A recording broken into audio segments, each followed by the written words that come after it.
बऱ्याच वेळेस पॅरेंट्स काय करतात माहिती आहे का, की आपली मुलं म्हणजे प्रेस्टीज इश्यू करतात, की हां, त्याचं तसं आहे म्हणजे आपलं असं असंच पाहिजे. माझं मूल म्हणजे त्याला सगळं हे आलंच पाहिजे, तो पुढे गेलाच पाहिजे. त्याचा पहिला नंबर आलाच पाहिजे. पण आता बोर्डाने सुद्धा नंबर सिस्टम काढून टाकली आहे. हो, मुलीला आणि मुलाला वाढवताना थोडासा फरक हा असतोच. मुलाचा स्वभाव वेगळा असतो, मुलीचा स्वभाव मुळातच वेगळा वेगळा असतो. असतो. त्यामुळे त्यांच्या त्यांच्या स्वभावाप्रमाणे त्यांना वाढवलं पाहिजे. त्यावेळी ओव्हर प्रोटेक्टेड म्हणजे लाडात ओव्हर प्रोटेक्टेड असेल, लाड करण्यामध्ये. हं. चला हे काय आज हे घे, उद्या काय ते घे, परवा ते घे. मुलांना बिघडवतात ते.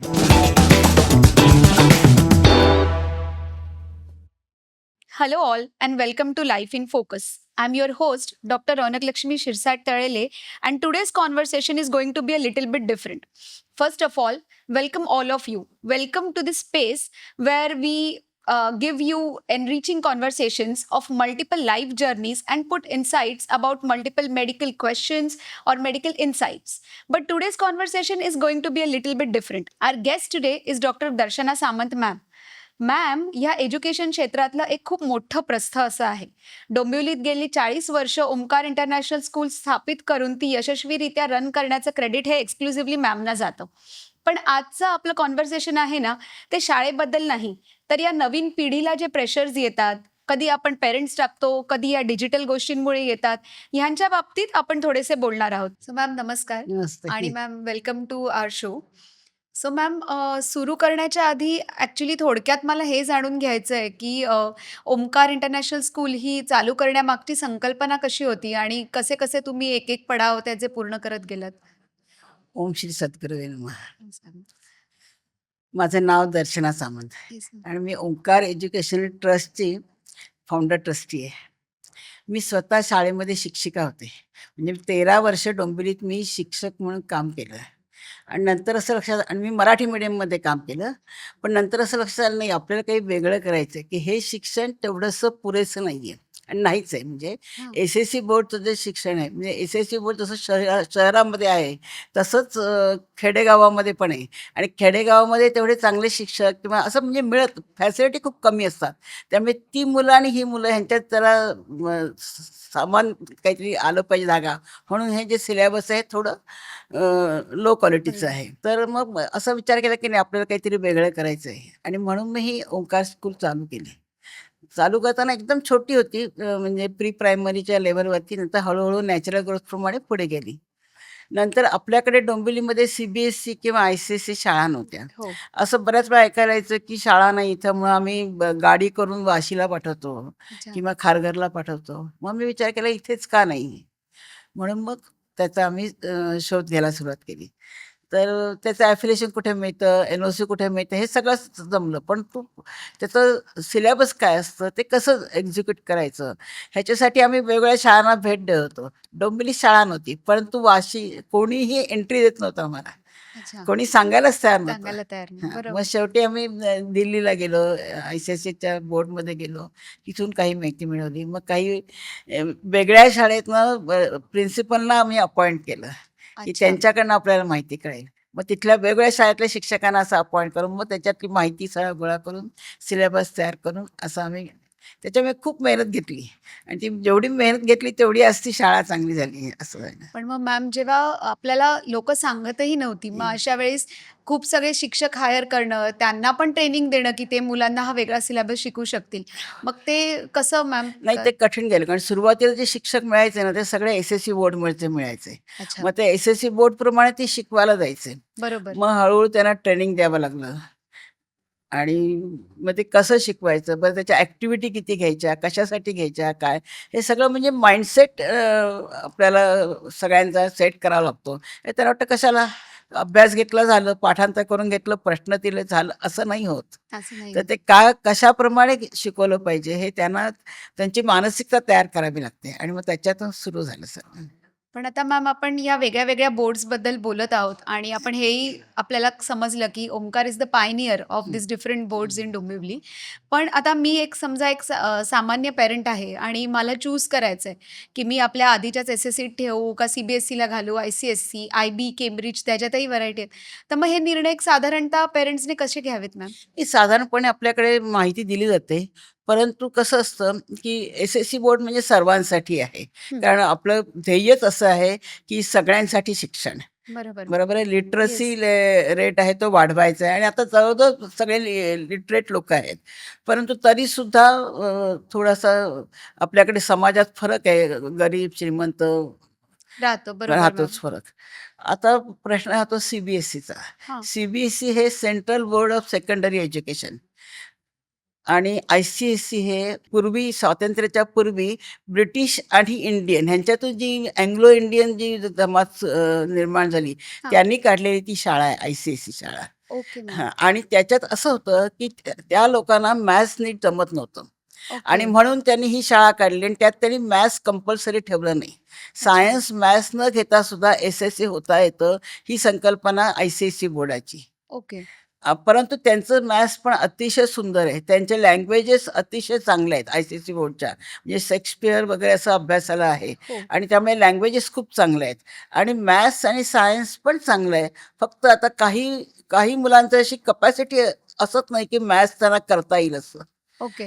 किंवा सायन्स आणि मॅथ्स त्यांना जमेल. मग अशा वेळेला त्यांना सायन्स, मॅथ्स सोडून इतर कॉमर्सचे किंवा आर्ट्सचे सब्जेक्ट घेऊन त्यांना एस-एस-सी होता येतं. ओके. किंवा पुढचे ते काही ते व्यवसाय सिलेक्ट करतात, त्यात मॅथ्सची गरज असतेच असं नाही. तर ओके. त्यांना मॅथ्स सोडून सुद्धा करता येतं. अशासाठी ही शाळा आहे. आणि दुसरी गोष्ट या शाळेचे उद्दिष्ट वेगळे-वेगळे आहेत. म्हणजे कसं तर मुलांना वेगवेगळ्या ॲक्टिव्हिटी द्यायच्या आणि त्या ॲक्टिव्हिटीमधनं त्यांनी सिलेक्ट करायचं. सगळ्यांनाच डान्स आवडतो असं नाही. हो. सगळ्यांनाच म्युझिकचं अंग असतं असं पण नाही. सगळ्यांना ड्रॉइंग येतं असं नाही. सगळ्यांना स्पोर्ट्समध्ये रुची असते असं नाही. परंतु त्यांना सर्व काही लहानपणी शिकायला द्यायचं. म्हणजे अच्छा. जुडो आहे, कराटे आहेत, जिम्नॅशियम आहे, ॲथलेटिक्स आहे. हे सर्व त्यांना शिकायला द्यायचं. मग ते शिकता-शिकता त्यांना कळतं, की आपल्याला काय आवडतं. हे शिक्षकांना कळतं, की हा कशात चांगला आहे आणि ओके. ज्यात चांगलं आहे ते त्याला पुढे द्यायचं. ओके. म्हणजे त्यावेळी ते छोट्या असताना आपण त्यांना वेगळं ट्रेनिंग द्यायचं.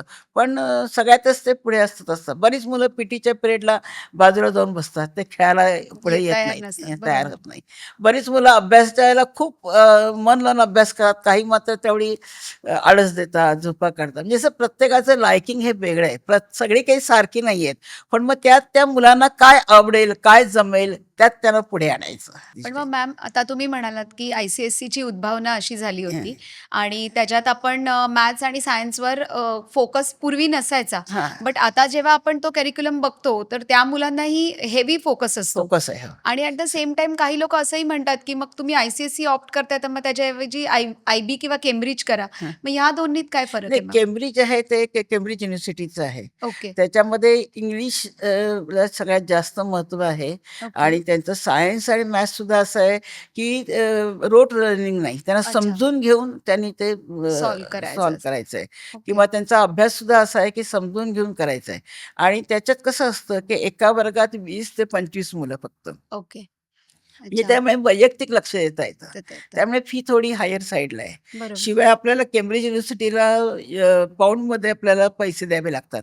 त्या ओके. प्रत्येक मुलामागे. त्यामुळे थोडी फी जास्त असते. ओके. आणि त्या तुलनेने आय-सी-एस-सीला फी कमी असते. हो. परंतु त्याचं उद्दिष्ट पण बरचसं तेच आहे. तेच. ओके. इव्हन मला स्वतःला जर कोणी विचारालं ना, तर आय-सी-एस-सी बोर्ड हे सगळ्यात बेस्ट आहे. बेस्ट आहे.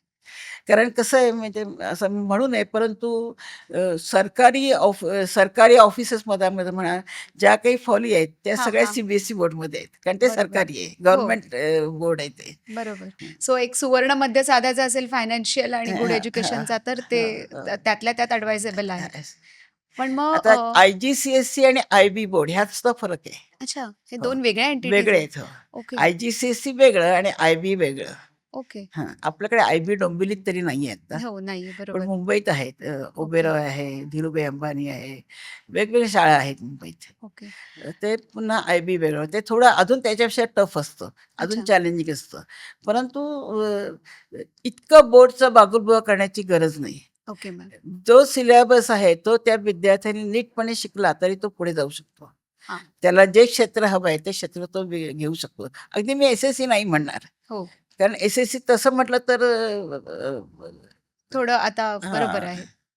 बट मग मॅम आपण जसे म्हणजे आता आम्ही जसे शाळेत गेलो, वाढलो, तर आमचं तेच असायचं पाठांतर करायचं, परीक्षा लिहायची. आता आपण जनरली बघतो या सगळ्या बोर्ड्समुळे मुलांना परीक्षासुद्धा कमी असतात हो. किंवा स्ट्रेसही त्याचा कमी असतो आणि सगळंच जेंटल करायचं, पॅरेंटिंग पण जेंटल करायची हे पण. मग ह्याचे काही दुष्परिणाम होत असतील का मग? नाही तुम्ही जर माझ्या वेळेला जर बघितलं तर त्यावेळी आम्ही एस-एस-सी बोर्डमधूनच शिकलो सगळेजण. त्यावेळी हो. Marathi medium, SSC board. जरा समजा मार्क कमी पडले तर आई-वडील खूप रागवायचे, शिक्षा बरोबर. करायचे. हो. म्हणजे त्याचं भरपूर काही हे हे असायचं त्याचा असायचं हां. एक दडपण किंवा असायचं. हदडपण असायचं किंवा तो बघ किती हुशार आहे, तू हे असं म्हणजे कंपॅरिझन व्हायची आणि बरोबर. त्यामुळे त्या मुलांच्यावर थोडाफार वाईट परिणाम व्हायचा. ओके. आज आपण जर मुलं मागे पडली अभ्यासात, तर आपण बघतो की काय आहे? त्याला लर्निंग डिसेबिलिटी आहे का? त्याला काही करेक्ट. इतर काही मानसिक आजार आहे किंवा आपण त्यांना सायकॉलॉजिस्टला दाखवतो.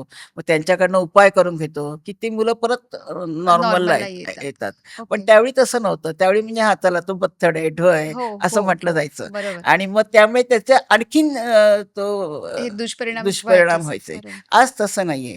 त्यावेळी वर्गात शिक्षक मुलांना ओरडायचे, मारायचे. आज त्याला बंदी आहे. म्हणजे त्या ह्याचे पण दुष्परिणाम आहेत. म्हणजे आज बंदी आहे त्याचे पण दुष्परिणाम आहेतच. हो. परंतु मुलांना सहसा अपमान करू नये, मारू नये किंवा वाईट असं त्यांना लागेल असं बोलू नये. हे तर अगदी खरंच आहे. परंतु काही वेळेला काय होतं मुलं खूप मस्ती करतात. म्हणजे ती मस्ती त्यांची थांबवायची गरज असते. ते वाईट बोलतात किंवा एकमेकांना त्रास देतात. तर हे थांबवायची गरज असते. त्यावेळी त्यांना ओरडावंच लागतं. पण ती जर त्यावेळी शिक्षक ओरडले ना, तर मुलंच सांगतात, "मी माझ्या आई-वडिलांना सांगेन, आम्ही पोलिस केस करू." अरे तर बापरे! हे तर काही चांगलं नाही मुलांच्या वाढीसाठी. हो, जे वाईट आहे ते काढून टाकलंच पाहिजे. हो. ते मग ते कुठल्याही स्तरावर कुठल्याही असो ते मार्गाने काढलंच ते पाहिजे. काढलंच बरोबर. पाहिजे. तर परंतु त्याला आता कायद्याने बंदी आहे आणि त्याचा फायदा ही मुलं घेतात. अच्छा, मुलं घेतात. आणखीन आई-वडील पण जरासं काही झालं, की लगेच टीचरना धमकावतात किंवा वाईट म्हणतात. मग ते टीचर म्हणतात, "जाऊ दे ना, आपल्याला काय करायचंय? अच्छा. आपल्याच अंगाशी येतंय तर करू दे, त्याला काय करायचं?" तर हे चांगलं नाहीये. पण मग मॅम हे जे आई-वडिलांचं आपण काय म्हणतो हेलिकॉप्टर पॅरेंटिंग होतंय किंवा जेंटलच्या नावाखाली काहीही चालवून घ्यायचं असं होतंय. ते सगळं बरोबर आहे का? काही कुठल्या पद्धतीने पेरेंट्सने विचार केला पाहिजे निर्णय घेताना? तुम्हाला म म मी सांगू तर तुम्हाला पटेल का माहिती नाही मला. परंतु मुलांच्या अगदी कलाने, प्रेमाने, अतिशय प्रेमाने मुलांना शिकवलं पाहिजे. तुम्हाला अगदी लहान मुलं असतात, तर आता साहजिक आहे आई-वडिलांना काम असतं, सगळेच हो, हल्ली बिझी बरोबर. असतात. पण तरीसुद्धा आपलं मूल आहे, तर त्याला मांडीवर घेऊन त्याच्या अगदी जवळ घेऊन त्याला शिकवणं, त्याने ए जरी काढला, वाकडा-तिकडा काढला, "अरे वाह! काय छान!" म्हणजे त्याला त्याचं कौतुक करत त्याला शिकवलं पाहिजे. आपल्याला जे वाटतं ना, की हे त्याने केलं पाहिजे, ते आपण त्याला सांगितलं पाहिजे आणखी त्याच्याकडनं करून घेतलं पाहिजे. आता बऱ्याच वेळा हल्ली हे येतं, की मुलं मोबाईल वापरतात. हो, हो मॅम. पण बरोबर. मोबाईल वापरतात आम्ही कुठे वापरला? माझ्या मुलांनी कुठे वापरला? कारण त्यावेळी नव्हताच. हो, म्हणजे आमच्या हातातच नव्हता, त्यामुळे मुलांच्या हातात नव्हता. आता पॅरेंट्सच्या हातात असतो, त्यामुळे मुलांच्या हातात असतो. परंतु जर पॅरेंट्स असा विचार केला, की माझ्या कामापुरता मोबाईल आणि मला मूल गप्प बसायला पाहिजे म्हणून त्याच्यावर मोबाईल द्यायचा नाही. अच्छा. तर मग मग काय करायचं? तर एक छोटी-छोटी पुस्तकाच्या वयाप्रमाणे छोटी-छोटी पुस्तकं घ्यायची, ती त्याला वाचून दाखवायची, त्यातली चित्राची माहिती सांगायची. मग जसं वाढेल तसं अजून थोडी चांगली पुस्तकं घ्यायची. अजून असं म्हणजे नंतर त्याला चांगली-चांगली चरित्र द्यायची. हो. आपणही वाचायचं त्याच्यावर आणि त्यालाही वाचायला लावायचं. मग तू काय वाचतोस मला सांग. मी काय वाचते ते तुला सांगतो. म्हणजे जरी त्याचं सांगितलेलं आपल्याला माहीत असलं, तरी तू ते मला सांग. असं करत आपण मुलांना मोठं केलं ना, तर ह्या वेगवेगळ्या मोठ्या माणसांच्या चरित्राचा त्यांच्यावर नक्की चांगला परिणाम होतो. आणि मग उद्या तुम्ही कितीही वाईट त्याच्यासमोर सिच्युएशन असेल, तरी तो तसं करायला अजिबात तयार होत नाही. तो त्याच्या संस्काराप्रमाणेच मोठा होतो. त्या संस्काराप्रमाणेच वागतो. पण मॅम आपण डिजिटल लिटरसी पण तर म्हणतोय. अचानक असं एक्स्ट्रीम रील्स वगैरे बघायला मिळतात आपल्याला Instagramवर, की अजिबातच देऊ नका. मी थोडी पण स्क्रीन दिली नाही. ॲट द सेम टाईम आपल्याला माहिती असतं, की आता मुलाला एखादी ऑनलाईन परीक्षा द्यायची आहे किंवा लेक्चर ऐकवायचं आहे, तर आपण भलेही त्याच्याबरोबर बसलो किंवा लिमिटेड ठेवलं, तर या दोन्हीचा सुवर्ण मध्य कसा साधावा नाही मॅम? आज ती गरजच आहे. हां, म्हणजे ऑनलाईन परीक्षा होतात, ऑनलाईन क्लासेस असतात. बरोबर. बऱ्याचशा ऑनलाईन आता बऱ्याचशा गोष्टी अशा आहेत, की ते एखादी गोष्ट आपल्याला अडली, तर पूर्वी आपण डिक्शनरी बघायचो हो, किंवा इतर हो. काही संदर्भ ग्रंथ बघायचो. शोधायचं. बरोबर. आता आपण लगेचच Googleला विचारलं, की म्हणजे अशी मदत घेऊ शकतो. साधं आपण इंग्लिश पत्र आपल्याला ते मराठीत पाठवायचं आहे, तर ते ChatGPTवरनं लगेच त्याचं हे हे होतं. करतो म्हणजे आपण. याचे फायदे पण आहेत. ओके. तोटे तसेच फायदे पण आहेत. पण ते फायदे घ्यायला किंवा शिकायला मुलांना शिकवलं पाहिजे. अच्छा. परंतु वाटेल ते त्यांनी बघू नये म्हणून बाकीच्या साईटना आपणच लॉक केलं पाहिजे त्याच्या ओके. हातात देताना, की ते ओके. त्याच्या डोळ्यासमोर येता कामा नये. ओके. आणि मजा म्हणून त्यांनी असंच खेळत बसता कामा नये. असं ह्या 2 गोष्टीकडे आई-वडिलांनी लक्ष दिलं तर अ, अ, मोबाईल हे खूप चांगलं हे म्हणजे साधन आहे हां, अभ्यासासाठी साधन आहे, वापरलं. अभ्यास आहे. आज डिजिटल एज्युकेशन हे तर खूप आपण क्लासमध्ये सुद्धा डिजिटल ब्लॅकबोर्ड असतो. बोर्डच असतो आजकाल. बोर्ड बरोबर. डिजिटल असतो, की ओके. त्याच्यावरनं मुलांना भरपूर काही माहिती शिकवता येते. म्हणजे ओके. समजा एखादी गोष्ट चुकून माणसं आहेत, हो, चुकलं हो. शिक्षकानं चुकलं तरी ते डिजिटल शिकवताना ते करेक्ट होऊन करेक्ट जातं. होऊन जातं. पण मग मॅम आता हे जे पेरेंट्स एवढं प्रेशर देतात, की हां. बघ तुला ह्या बोर्डमध्ये घातलं, हे एवढं आहे, ते एवढं आहे. मग मुलांवर सायकॉलॉजिकल नाही, नाही, इफेक्ट्स असं व्हायला पालकांनी लागले? म्हणूच नाही तुला ह्या तुम्हाला वाटतं होतं, की आपलं मूल मोठं व्हायला पाहिजे म्हणून तुम्ही घातलं, हो की नाही? बरोबर. हो. तर त्याचा उपकार त्या मुलावरती असता कामा नये. त्या मुलाला तो कसा आहे हे बघून आई-वडिलांनी त्याला शिकवलं पाहिजे. अच्छा. म्हणजे तो एक्स्ट्राऑर्डिनरी असेल तर त्याच्यामागे एक्स्ट्राऑर्डिनरी प्रयत्न केले पाहिजेत. तो समजा मीडियम असेल, तर मीडियम असेल तरी त्याच्यावरती तसंच प्रयत्न केले पाहिजे, की तो ज्या आहे त्या स्थितीतनं तो वर जाईल. ओके. असं बघायला पाहिजे. आणि असं ना आपली जी काही इच्छा आहे, समजा माझी इच्छा आहे, की मला डॉक्टर व्हायचं होतं.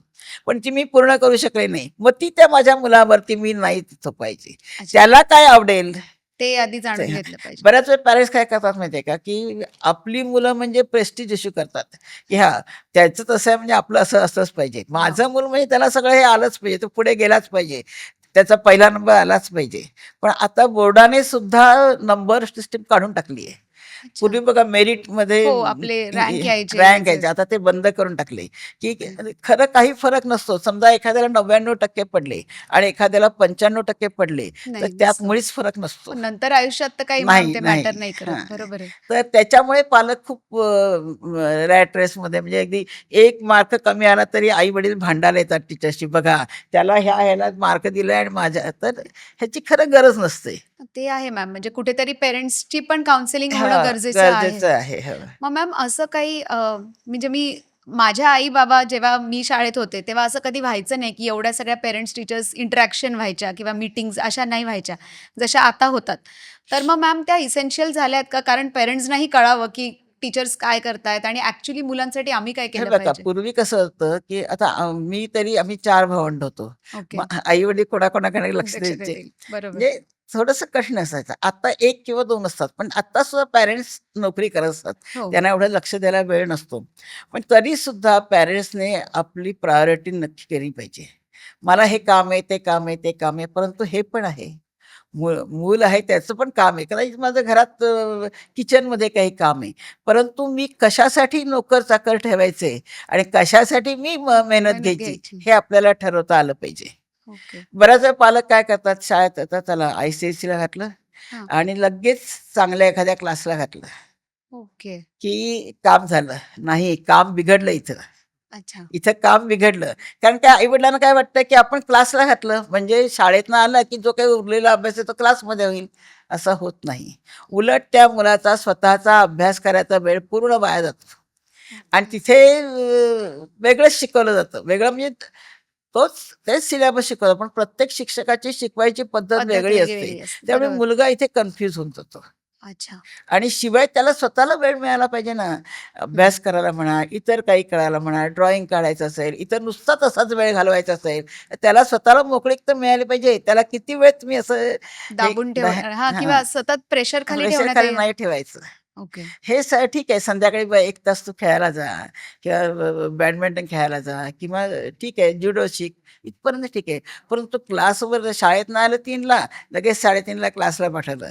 हे चुकीची गोष्ट आहे. अच्छा. मग त्याच्याऐवजी समजा तुम्हाला जेव्हा वेळ मिळेल, तेव्हा किचनमध्ये काम करण्याच्या ऐवजी त्या मुलाला जवळ घेऊन बसायचं, त्याच्याकडनं जो काही होमवर्क असेल तो करून घ्यायचा आणि त्याच्याबरोबर इतरही गोष्टी त्याच्याशी गप्पा मारायच्या, इतरही बोलायचं. कारण त्याची मानसिकता पण तयार व्हायला पाहिजे.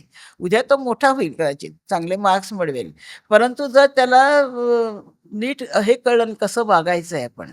तर म्हणजे सत्य बोललं पाहिजे किंवा कोणाला लुबाडता कामा नये, कोणाला त्रास देता कामा नये. हे जे संस्कार आहेत हे आपण आई-वडीलच करू शकतात.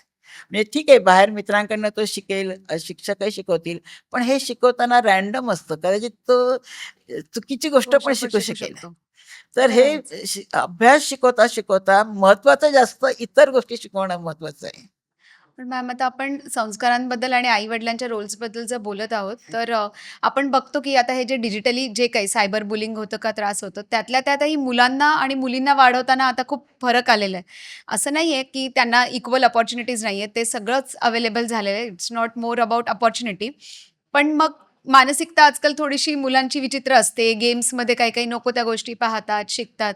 तर ही मुलं जेव्हा कोवळ्या वयाची आहेत, तर स्पेसिफिकली जर एखाद्या आईला किंवा वडिलांना मुलगा असेल, तर काही वेगळे-वेगळे बदल केले पाहिजेत का त्यांनी त्यांच्या घरात वाढवण्यात? हो, मुलीला आणि मुलाला वाढवताना थोडासा फरक हा असतोच. मुलाचा स्वभाव वेगळा असतो, मुलीचा स्वभाव मुळातच वेगळा वेगळा असतो. असतो. त्यामुळे त्यांच्या त्यांच्या स्वभावाप्रमाणे त्यांना वाढवलं पाहिजे.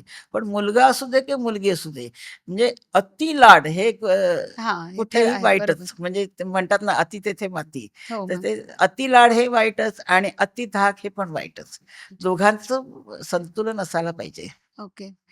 पण मग हे असं काही आपण शाळेत शिकवतो का मॅम मुलांना स्वतःच्या प्रोटेक्शनसाठी वगैरे हो, लहानपणापासूनच? आपण शाळेत शिकवतो. आता तर मुलींना सुद्धा बॅड टच, गुड टच असं आपण शिकवतो. इव्हन हल्ली मुलं ना एकमेकांना त्रास खूप देतात, बुलिंग खूप करतात. ह्याला ओके. त्रास दे, त्याला उगाचच वर्गातल्या वर्गात त्रास देतात. आणि समजा आपण टीचर ओरडल्या, तर त्यांचे पालक येऊन दुसऱ्या मुलाला पण ओरडतात. अच्छा. खरं हे करायला नाही नाही पाहिजे. पाहिजे. कारण ते हो. पालकांचं वय काय, त्या मुलांचं वय काय, ते एका मुलाच्या पालकाने येऊन दुसऱ्या मुलाला गेटमध्ये ओरडणं हे चांगलं नाहीये. चांगलं नाही. परंतु पालक हे करतात बऱ्याच वेळा. म्हणजे मुलंही दुसऱ्या मुलाला त्रास देतात आणि पालकही देतात. परंतु ह्याच्यात माझं स्वतःचं असं मत आहे, की शाळा हे सुद्धा नंतर मोठ्या समाजात मुलांना वावरायचं असतं. हो, त्याचं एक हे छोटं प्रतीक आहे. तर बरोबर. ह्या सगळ्यातनं त्या मुलाला स्वतःला सुद्धा आपली हे ठेवता म्हणजे सुटका करून घेता आली पाहिजे म्हणा किंवा आपल्याला त्याच्यावरती मार्ग काढता आला पाहिजे. ओके. अच्छा, म्हणजे पेरेंट्सने खूप इंटरफिअर केलं तर मुलांची पण लढण्याची हे क्षमता कमी होते का? की एखादा प्रॉब्लेम आला आहे, हां, तर ह्याला मी असं-असं फेस करतो. अगदी छोटं असेल, हां, की माझ्या या मित्राने मला रोज एक पेन्सिल तुम्हाला द्यायचीच, नाहीतर हां, मी तुझा मित्र नाही राहणार, हां, असं हां, त्रास देत असेल. हां. तर ह्याच्याशी कसं डील करायचं ह्याच्यासाठी हो, मुलांना मुलाला काही कारण ते एक म्हणजे ठीक आहे, त्याला पेन्सिल नाही आहे त्याच्याकडे, त्याला मी दिली, ही हं, गोष्ट ठीक आहे. पण तो मुद्दामून त्याच्याकडनं एक्स्ट्रॅक्ट करत असेल, तर ते त्याला थांबवता आलं पाहिजे. की हां, कारण असं समाजात होऊ शकतं पुढे, की कोणीतरी दुसऱ्याकडनं जास्तीत जास्त फायदा काढण्याचा प्रयत्न करतो आणि तो बिचारा त्याच्यात भरडला जातो, असं होऊ शकतं. त्यामुळे हे नाही, हे थांबलं पाहिजे.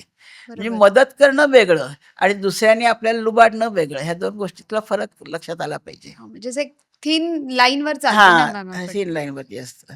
म्हणजे मुळात तुम्हाला सांगते, की शाळेत घातल्यानंतर प्री प्रायमरी पासून ते 5वी-6वी पर्यंत अभ्यास फारसा नसतो.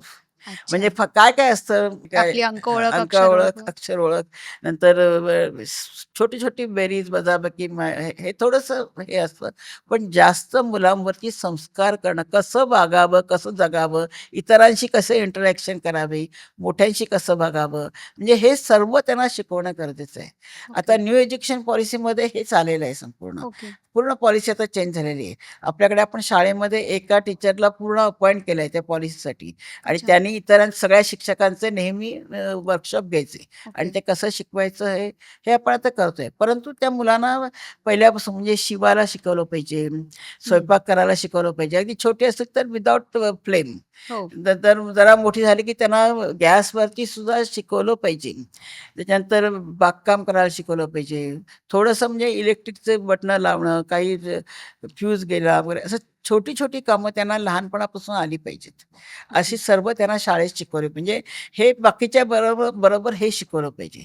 आणि शिवाय वाचन म्हणजे मोबाईल देण्यापेक्षा वाचन हे फार महत्वाचं आहे. महत्वाचं आहे. आणि बरोबर. वाचनाने मुलं समृद्ध होतात. ते तर आहे.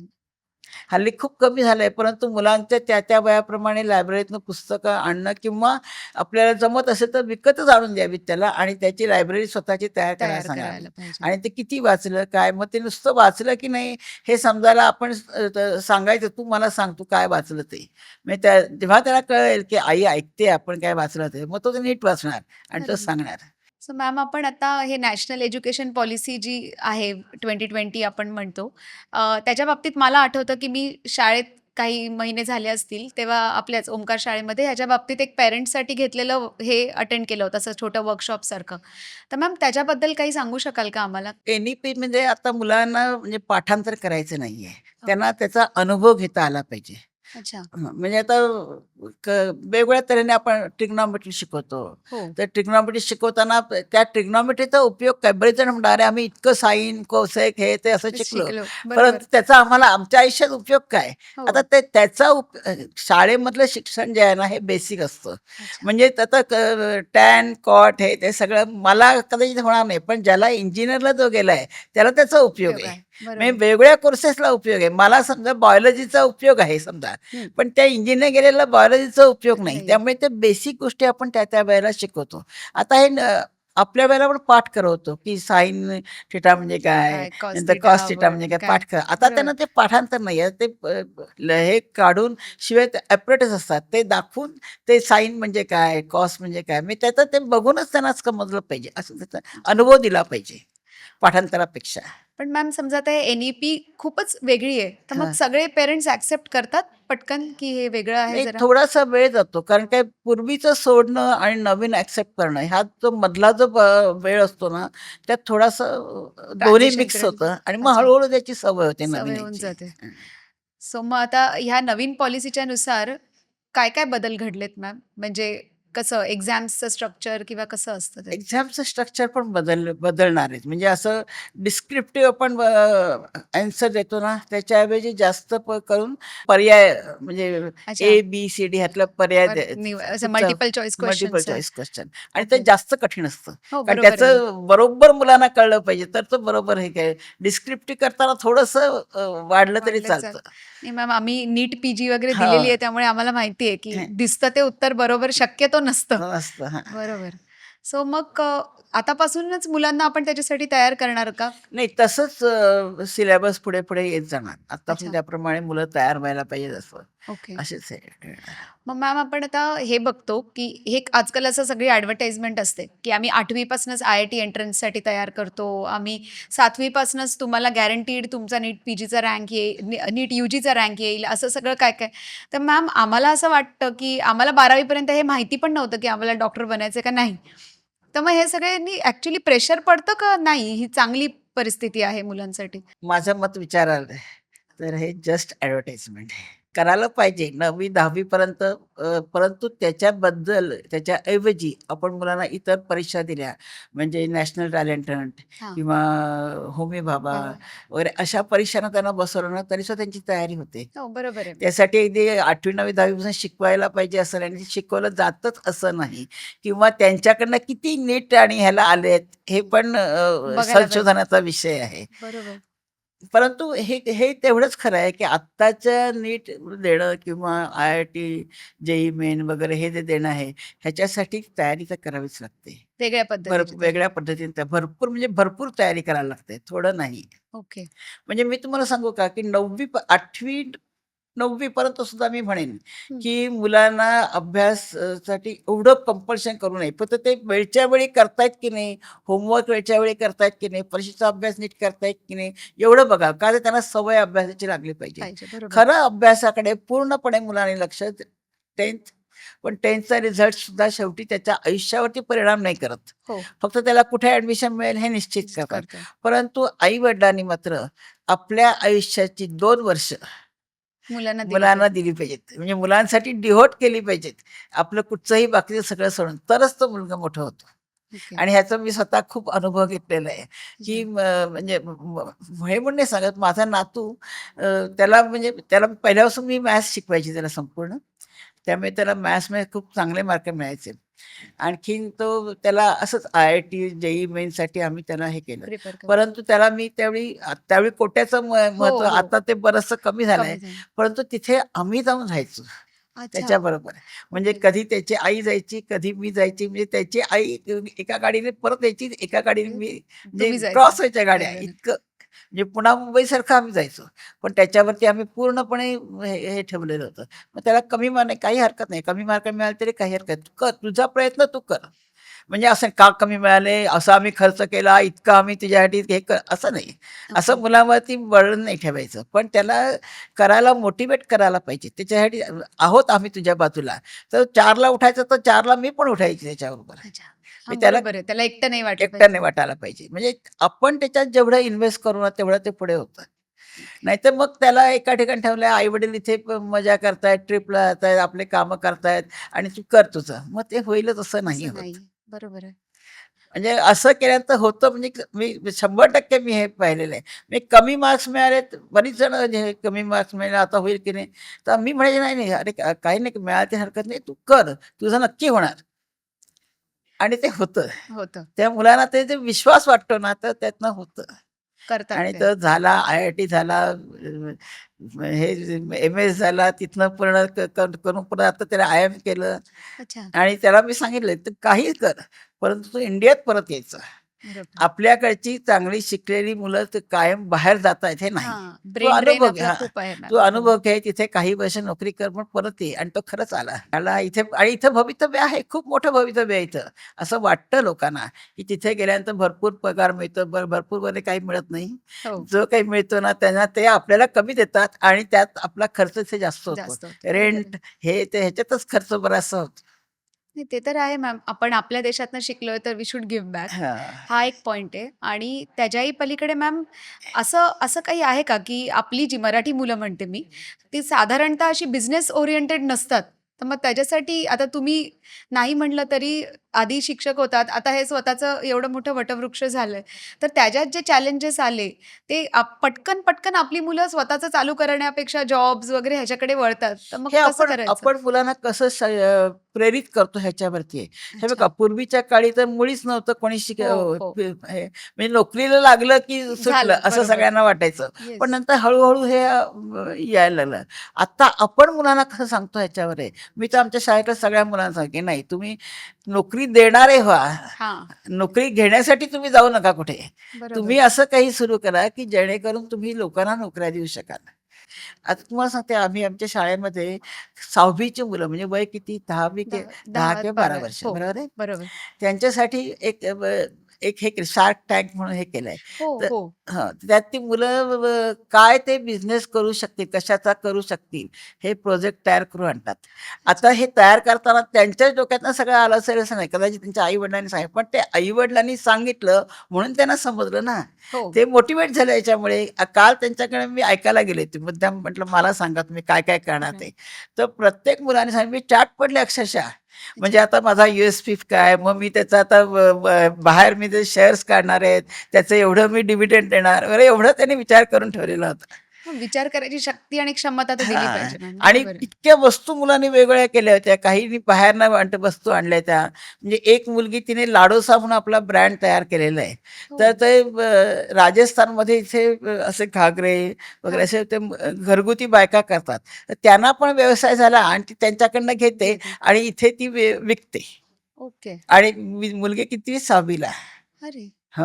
पण 6वीतच एवढी हो. विचार विचार करता आला ना हो, मॅम. हो. म्हणजे मला विचारलात तर मी नसते करू शकले. हां, तर तिने आत्तापर्यंत 4 विकले. ती म्हणाली, "मी तर पण 4 4 ही आकडा असा खूप मोठा आहे हो, हो. 6वीच्या मुलीला." मला तिने दाखवलं. म्हटलं, "किती खरोखर सुंदर होतं." म्हणे, "मी 3000ला लेहेंगा विकते." पण खरंच सुंदर होता तो. होतं. हां आणि आपण म्हणजे हां. एखादं लहान मूल त्याच्यासाठी काही प्रयत्न करतं म्हटल्यावर बाकीचेही घेताना प्रेरित एका होतात. मुलाने एक किट तयार केलं. तर म्हटलं, हां. "हे काय आहे ते?" तर तो म्हणतो, की हल्ली मुलं मोबाईल जास्त वापरतात ना, हो. तर मग हे असं किट मी काय तयार केलं आहे. ह्याच्यातनं ह्या वस्तू तयार करायच्या आहेत. म्हणजे आई-वडील आणखी आम्ही असं बसून ते करायचं. म्हणजे अच्छा. मग मोबाईल बघण्याचा प्रश्नच येत प्रश्नच नाही. नाही. हे बरोबर. करण्यातच वेळ जातो. असं त्यांनी किट तयार केलंय आणि हे किट मी म्हणे 1000ला नाही, ₹999 ला विकतो. अच्छा त्याचा तोही प्लॅनिंग होता की का हां, 999? असं म्हणजे मला त्याचं एवढं कौतुक वाटलं त्या मुलांचं. बऱ्याच जणांनी वेगवेगळे बिझनेस करायचं हे म्हटलं वास खूप छान केलेलं आहे. हो. मग मी त्यांना म्हटलं, की बिझनेस करण्यासाठी काय-काय करावं लागतं? काय हवं आपल्याकडे बिझनेस करण्यासाठी? हां, तर बऱ्याच मुलांनी सांगितलं पैसा लागतो. कोणी सांगितलं, की जागा लागते. कोणी सांगितलं काही विकायला आपल्याला कुठे विकायचं हे लागतं. म्हटलं बिलकुल असं काही लागत नाही. पैसा हे ते असं काही लागत नाही. तुम्हाला जिद्द पाहिजे, की मला हे करायचंय. असं पोटात आग पाहिजे, की नाही काही झालं तरी मी हे करेन. म्हणजे जसं आपलं एखाद्याचं तोंड पाण्यात एकदम दाबून धरलं हं. समुद्रात किंवा ह्याच्यात आणि त्याला श्वास घेता येत नाही.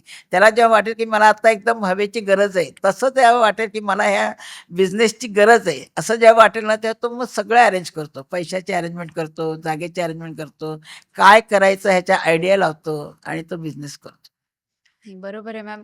आपल्याकडे मला तरी असं वाटतं, की सेल्फ एम्प्लॉयमेंट आणि क्रिएटिंग एम्प्लॉयमेंट हां, ह्याचा जास्त मुलांना आपण हे दिलं दिलं पाहिजे. पाहिजे. हो. पण मग मॅम खूप असं असं नाही होत आहे, की आपण परीक्षा पण देत नाही. आपण त्यांना अवेन्यूज ओपन करून देतो. पण मग ही मुलं खूप अशी प्रोटेक्टेड, ओव्हर प्रोटेक्टेड होत आहेत का? ओव्हर प्रोटेक्टेड नाही होत. म्हणजे त्यांना आता प्रोटेक्ट करण्याची गरजच असते. पण खरं सांगू का नाही होत. आता आपल्या शाळेमध्ये आपण असं करतो, की मुलांची कॅटेगरी हे करतो. काही मुलं असतात ना, की त्यांना येत नाही काही. मग ओके. पालकांना बोलून आम्ही सांगतो, की नाही ह्याला ना थोडेसे लर्निंग प्रॉब्लेम आहे. पालक अजिबात मान्य करत नाहीत. अच्छा. अजिबात मान्य करत नाहीत. नाही काहीच नाहीये, असं काही नाहीच आहे, तो एकदम हुशार आहे, असं आहे, तसं आहे. आम्ही सांगण्याचा प्रयत्न करतो, पण ते ऐकत नाहीत. मग आम्ही सोडून देतो. अच्छा. परंतु हे कधी अगदी शेवटी कधी नाकात तोंडात पाणी गेलं ना, की ते येतात. 9वी-10वी ला की त्या मुलाला काहीच करता येत नाही. त्यावेळी ते येतात, "आता काय करू आम्ही? आता आता काय करू? काय करणार त्यावेळी?" हे 1ली-दुसरीत असताना तुम्ही ऐकलं असतं ना, त्यावेळी त्याला अनेक ट्रीटमेंट आहेत सायकॉलॉजिकल हो. आणि त्या ट्रीटमेंट दिल्यानंतर शिवाय नायर हॉस्पिटलमधनं बरं सर्टिफिकेट आणलं, की त्याला बोर्डाकडनं सुद्धा बऱ्याचशा फॅसिलिटी आहेत, की ओके. त्याला जास्त वेळ द्यायचा, त्यांना रायटर द्यायचा किंवा आणखीन त्यांना बऱ्याचशा फॅसिलिटी आहेत त्यांना. तर मग त्याच्यातनं ती मुलं 10वी पास होऊन पुढे जातात आणि मग त्यांना त्यांच्या आवडीचे सब्जेक्ट त्यांना काही ना काही जमतंच. जमतंच. बरोबर. कशात ना कशात ते एक्सपर्ट असतातच. तोपर्यंत ते सायकॉलॉजिस्टकडनं वगैरे ते फाइंड आउट होतं आणि मुलं पुढे जातात. पण आई-वडील ऐकत नाहीत आणि मग तिथे सगळं बिनसतं. त्यावेळी ओव्हर प्रोटेक्टेड म्हणजे लाडात ओव्हर प्रोटेक्टेड असेल, लाड करण्यामध्ये. हं. चला हे काय आज हे घे, उद्या काय ते घे, ते घे. परवा ते घे. मुलांना बिघडवतात ते. अच्छा. काही गरज नसते एवढ्या सगळ्या गोष्टींची आणखीन देण्याची. अच्छा. म्हणजे खरं म्हणलं तर पालकांना गिल्ट असतं, की आपण त्या मुलाला जास्त वेळ देऊ शकत नाही. मग आपण काय द्यायचं? द्यायचं. मग हे सगळं त्याला जे आवडेल ते त्याला देऊया. आणि मग मॅम या ॲडिशन टू म्हणजे ज्या लर्निंग डिसेबिलिटीज आहेत, ऑटिझम किंवा ADHD ह्याच्या ॲडिशन टू हे सायकॉलॉजिस्ट आजकाल जे मुलांमध्ये डिप्रेशन वगैरेचे प्रकार जास्त आहेत, ते सुद्धा आयडेंटिफाय करायला मदत करतात आपण का? त्या वेळेला त्यांना दाखवलं तर ते आयडेंटिफाय करतात. आणि ओके. डिप्रेशन मुलांना येतं. ह्याला कारण बऱ्याच गोष्टी आहेत त्याला. कदाचित घरात काही प्रॉब्लेम असतात. आई-वडिलांच्याकडे काही प्रॉब्लेम असतात. मग ती मुलं घाबरून जातात आणि मग त्यांना डिप्रेशन येतं. किंवा काही वेळेला त्यांची अपेक्षा असते, की मला एवढे मार्क मिळायला पाहिजेत, मी एवढं पुढे गेलं पाहिजे आणि तेवढं त्यांना अचीव्ह करता आलं नाही, तरी ते डिप्रेशनमध्ये जातात. हल्ली अशी मुलं खूप लगेच डिप्रेशनमध्ये जातात. ओके. पूर्वी नाही मिळालं त्याला सोडून देऊ, पुढे पुढे करू असं म्हणजे इतकं हे करायचं नाही. आता नाही, आता खूपच मुलं डिप्रेशनमध्ये जातात, की नाही, नाही मला ते मिळायलाच हवं होतं, असंच व्हायला पाहिजे, आता माझं जीवन सगळं वाया गेलं, अरे असं बापरे! इथपर्यंत येतात मुलं. अच्छा. हां. मग त्याच्यासाठी पण त्याच्यासाठी तेही त्यांना आयडेंटिफाय करता आलं पाहिजे. हे करावंच लागतं. पूर्वीसारखं आता राहिलं नाही. आता मग लगेच अँक्झायटी आणि हे असं म्हणजे बरंच काहीतरी. मला असं त्याचं आश्चर्य वाटतं. अच्छा. हं. किंवा मे बी मॅम डायग्नोज जास्त होत असेल हां. पूर्वीपेक्षा. नाही आता मग म्हणजे डोंबिवलीतलं अतिशय मोठं उदाहरण आहे. म्हणजे डोंबिवलीतले मोठे बडप्रस्थ. त्यांनी म्हणजे डोंबिवलीला अनेक संस्थांना मदती केलेल्या आहेत. बरंच काही केलेलं आहे. त्यांच्या नाती अच्छा. त्यांना किती वेळा सायकॉलॉजिस्ट दाखवायला लागलं. ह्याचं कारण काय, की आई-वडील दोघंही बिझी. त्या बरोबर. मुलांकडे बघायला कोणी नाही. कोणीतरी नोकर मेड वगैरे त्यांच्याकडे बघते. मग त्या मुलांना अपेक्षा असते, की आपल्याला आई पाहिजे, वडील पाहिजे अशी अपेक्षा असते आणि ते होत नाही. मग त्यांना भरपूर प्रॉब्लेम निर्माण होतात. बरोबर. म्हणजे आई-वडील तरी ग्रोन अप असतात. त्यांना जर समजा काही प्रॉब्लेम असले, तरी त्यांनी एक ठरवलं पाहिजे, की हा वेळ माझा मुलांसाठी आहे. मग दिवसातला हा 1 तास किंवा 2 तास हा क्वालिटी टाईम मी मुलांना देईन. ओके. असं जरी त्यांनी ठरवलं ना तरी मुलांच्यात हा प्रॉब्लेम येणार नाही. तर मॅम एक पालक म्हणून विचारते, मुलं शाळेत किती 6 तास, 5.5-6 तास असतात. मग घरी येतात. घरी आल्यानंतर आजकाल त्यांना थोडे बहुत एक्स्ट्रा करिक्युलर क्लासेस वगैरे लावायला लागतात. तर अशा वेळेस त्यांच्यासाठी जो काही आम्हाला पण आता लिमिटेड वेळ असतो, कारण त्यामुळे तेवढं कामाचं प्रेशर असतं, हे असतं. तर असं काय केलं पाहिजे, की अगदी थोडा-थोडा अभ्यास घेतलाय, पण तो संवाद आमच्यात एक ब्रिज बनलाय, की जेणेकरून तिला पुढे गोडी लागली आहे आणि मलाही कळलंय, की काय चालू आहे तिच्या शाळेत असं? हां, म्हणजे काय थोडासाच अभ्यास असतो, जास्त नसतो. पण तो आपण त्याच्याकडनं करून घेतला पाहिजे. आणि समजा आता माझं मूल आहे असं मला वाटतं, की मी एवढी हुशार तर माझं मूल हुशारच असलं पाहिजे. मग त्याला ती नीट ए का काढता येत नाही? हे त्याला तर हे ह्याच्यावरती आपल्याला रागवता कामा नये. त्याला ओके. येत नाही तरी येईपर्यंत आपल्याला हे ठेवलं पाहिजे, की त्याला ते शिकवलं पाहिजे असं. आणि ते करता आपल्याला अनेक गोष्टी त्याला सांगता आल्या पाहिजेत. म्हणजे गप्पा मारता आल्या पाहिजेत, की काय-काय झालं शाळेत? मग त्याने काय केलं? मग तुझे मित्र कोण आहेत? त्यांना घेऊन ये आपल्याकडे. मग त्या मित्रांशी तुम्ही पण दोस्ती केली पाहिजे. किंवा अच्छा. तुम्हाला कळतं, की त्यांच्यात काय उणीवा आहेत का? काय आहे? म्हणजे मग ते वाईट करायला सुद्धा दुसरी मुलं सुद्धा घाबरतात. हो, बरोबर आहे. त्यामुळे बरोबर. तुम्ही त्यांच्याशी दोस्ती केली पाहिजे. काय शाळेत झालं विचारलं पाहिजे. टीचर काय म्हणतात त्या टीचरबद्दल त्याचं मत काय आहे? मग ते समजा चुकीचं असेल तर ते दुरुस्त केलं पाहिजे आपल्याला. किंवा तुम्हाला तुमच्या व्यवसायामध्ये काय अडचणी येतात?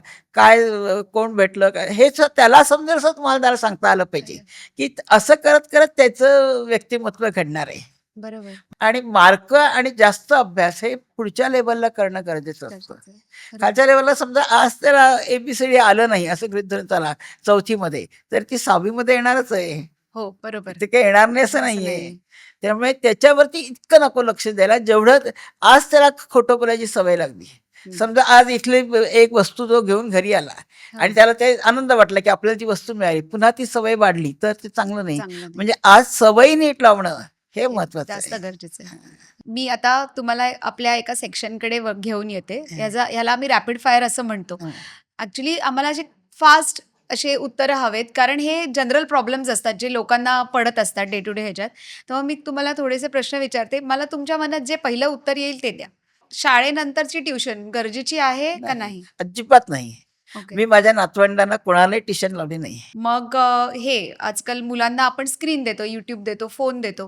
कितपत गरजेचं आहे? डिस्ट्रॅक्शन म्हणून दिलं पाहिजे का फक्त उपयोगापुरतंच दिलं पाहिजे? उपयोगापर्यंत दिला पाहिजे. डिस्ट्रॅक्शन म्हणून नाही. Okay ma'am. आणि त्याचा उपयोग काय आणि त्याचे तोटे काय हे पण सांगितलं पाहिजे. आता मॅम एक डॉक्टर म्हणून हा प्रश्न विचारते, की असे काय बिहेवियरमध्ये मुलांच्या झालेले बदल पेरेंट्सना दिसले पाहिजेत, जेणेकरून आम्ही शाळेपर्यंत येऊ शकतो किंवा सायकॉलॉजिस्टपर्यंत येऊ शकतो. असे सूक्ष्म बदल मुलांच्यात काय ओळखावेत, की ते सायकॉलॉजिकली डिस्टर्ब्ड आहेत किंवा स्ट्रेस खाली आहेत असं? हो, एखाद्या मुलाच्या मनाविरुद्ध काही झालं, तर मुलगा तुमच्याकडे बघून बोलत नाही. तो नजर चोरतो किंवा ओके. त्याच्या मनात काय झालं, तो असं कुठेतरी एका ठिकाणी बघत राहतो. हे आपल्याला फरक कळला पाहिजे. समजा त्याला कुठची वाईट सवय लागली, त्याने समजा एखादी काही ड्रग्ज वगैरे घेतलं, तर डोळे लाल दिसतात किंवा चेहऱ्यामध्ये बदल दिसतो. हे प्रत्येक बदल त्या मुलाचा कळला पाहिजे. किंवा तो ओके. आनंदी असेल, तर कशामुळे आनंदी आहे? चांगल्या गोष्टी तो करत असेल, तर आणखी चांगल्यासाठी त्याला प्रोत्साहन देणं. वाईट होत असेल, तर लगेच ते कट करता आलं पाहिजे. मार्गदर्शन. त्यामुळे मुलांच्यावरती नीट लक्ष पाहिजे. समजा त्यांना कोणीतरी बाहेर वाईट तऱ्हेने त्रास दिला, तरी सुद्धा तो आई-वडिलांना कळला पाहिजे. हां, तो बदल कळला पाहिजे. बदल कळला पाहिजे. ओके. आणि मॅम आजकाल हे जे फॅड असतं, की रोज क्लास लावायचा संध्याकाळी काहीतरी. ह्याला जा, त्याला जा, जुडो शिक, म्हणजे सगळेच ॲक्टिव्हिटी सगळेच केले पाहिजे. तर त्याच्यावर काही लिमिट कसं नाही, असलं त्याला पाहिजे? काय आवडतं हे बघायला पाहिजे आणि ओके. तेवढंच त्याला लावलं पाहिजे. 100 गोष्टी शिकून काय उपयोग आहे? काय उपयोग आहे? बरोबर. असा एक माझ्या मनातला प्रश्न म्हणून विचारते, की पालकांनी प्रायोरिटाईज काय केलं पाहिजे? जेव्हा आपण ॲडमिशन घेतो, तेव्हा शाळा निवडताना आम्ही काय प्रायोरिटाईज केलं पाहिजे? हे का बऱ्याच शाळा ज्या असतात ना, म्हणजे मी तुम्हाला हे सांगायला नको, परंतु बऱ्याच शाळा बिल्डर काढतात किंवा इतर कोणीतरी काढतात आणि मग त्याच्यात शेअरिंग असतं. तुम्ही एवढा वाटा, मी एवढा वाटा. मग त्यात कोणीच असं जीव ओतून त्या शाळेत काम करत नाही. Okay, okay. म्हणजे ज्याला असं पॅशनेटली जीव ओतून काम करतं, अशा शाळा निवडतात, की तिथे प्रिन्सिपल, शिक्षक कायमस्वरूपी आहेत. मॅम मुलांना होमवर्क हा कशा स्वरूपात दिला पाहिजे? वीकेंड असाइनमेंट का डेली बेसिसवरती? म्हणजे वीकेंड असाइनमेंट जास्त दिले पाहिजे, पण डेली बेसिसवरती दिलंच पाहिजे. नाहीतर मुलं काही करतच नाहीत. अच्छा. लहानपणी तरी मुलांना होमवर्क दिल्यामुळे तर मुलं करतात, नाहीतर करत नाहीत. ओके. हे कठीण आहे प्रत्येकाला घरात सवय लावणं, की आज काय शिकवलंय ते येऊन घरी करायचं. त्याशिवाय झोपायचंच नाही. हे सवय लावणं खूप कठीण आहे. ओके. खरं हीच सवय लावली पाहिजे. आजचा अभ्यास आजच, उद्याचा उद्या, परवाचा परवा. पण असं होत नाही म्हणून त्या वेळेचा तो होमवर्क दिला पाहिजे. आणि मॅम आपल्या भारतीय जी काही आपली पॅरेंटिंगची संस्कृती आहे, जे शब्द, जे एखादी टिपिकल लाईन जी आपण आपल्या आई-वडिलांकडनं ऐकत आलो, अशी एखादी लाईन परमनंटली काढली पाहिजे तर ती कुठली असेल?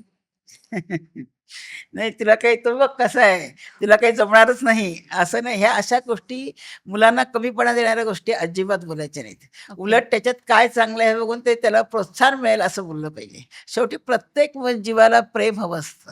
हो, ते तर आहे. कुणाला अशी हेटाळणी आवडत नाही. हां. तर त्याला प्रेम मिळेल असा वागणं आपलं. कारण आपल्यालाही प्रेम असतंच. त्याचं जास्तीत हो. जास्त चांगलं व्हावं असं आपल्याला आतून हां, भावना तर तीच तीच असते. असते. बरोबर. त्यामुळे आपण बुद्धीपुरस्सर त्यांना प्रेम दिलं पाहिजे. हे पूर्वीपासूनचे जे लोकं जायत फलानी मुलांना त्यांना त्यांचं प्रेम नव्हतं असं नाही. त्यांना वाटायचं असं बोलल्यानंतर ती मुलं बदलतील. बदल. पण तसं होत नाही. नाही. आपण जर असं एक चूज करायला गेलं, की कुठल्या पद्धतीचं मूल हे फ्युचरसाठी बेटर असेल? एखादा टॉप स्कोरर किंवा जो कंटिन्युअस स्ट्रेसमध्ये राहून अँक्शियसली गोष्टी हे करेल, का असा व्यक्ती जो प्रत्येक गोष्टीचं इक्वल बॅलन्स साधेल? हे का आता शाळेमध्ये मी सर्व तऱ्हेची मुलं बघते. टॉप स्कोर करणारी पण अतिशय हुशार मुलं पण बघते. एकदम कमी मार्क मिळणारी मुलं पण बघते आणि मध्यम पण बघते. पण मला नंतर नंतर 10वी नंतर जेव्हा ती मुलं येतात, तर टॉप स्कोर करणारी मुलं जशी पुढे जातात ना, तसे मध्यम पण पुढे जातात. ओके. खूप पुढे जातात ती पण. आणि एकदा एखादा कमी आहे, पण तो जर व्यवसायात वगैरे गेला ना, तर तोही खूप पुढे जातो. म्हणजे असं आपण त्यांच्या शालेय वयामध्ये त्यांना जज जज करण्यात करण्यात काही अर्थ नसतो. ओके. म्हणजे मुलांच्यामध्ये हार्डवर्क करण्याची तयारी पाहिजे आणि जिद्दीने काम करण्याची तयारी पाहिजे. हे गुण असतील ना, तर मुलं पुढे जातातच जातात. असं म्हणजे माझ्या प्रेक्षकांना एकदा तुमच्याकडून असा तुम्ही काय संदेश देऊ इच्छिता? म्हणजे जर आपली इच्छा आहे की आपली मुलं खूप मोठी व्हावीत, तर आपली इच्छा त्यांच्यावरती लादता कामा नये. प्रत्येक मूल हे वेगळं आहे. त्याचं कपॅसिटी प्रत्येकाचा एक चांगला गुण तर असतो. देवाने पाठवताना त्याला काहीतरी चांगलं घेऊन ते ओळखावं आणि त्यात त्याला मोठं करावं. मग जसं एखादे इंजिनिअर किंवा डॉक्टर लाखो रुपये कमवू शकतो, तसा तो दुसरं काही करून सुद्धा लाखो रुपये कमवू शकतो. तशी सगळी सुविधा त्याला आपण प्राप्त करून दिली पाहिजे. तर थँक यू मॅम. धन्यवाद. ॲक्चुअली खूपशा गोष्टी अशा होत्या ज्याने की असं वाटलं की बाबा एक पालक म्हणून बघताना डोळे उघडणे झाली. थँक यू तुम्ही आज लाईफ इन फोकसवर आलात आणि थँक यू आम्हाला एवढे चांगले इन्साईट्स दिलेत आणि धन्यवाद मॅम. थँक तुम्ही मला आज बोलवलं आणि ते 4 गोष्टी मला असं मनातल्या सांगता आल्या. खरं अजून बऱ्याच गोष्टी आहेत त्याला, पण त्याला एवढा वेळ मिळत नाही. बरोबर मॅम. परंतु बरं वाटलं मला इथे येऊन तुमच्याशी बोलताना. Thank you ma'am. हं. धन्यवाद.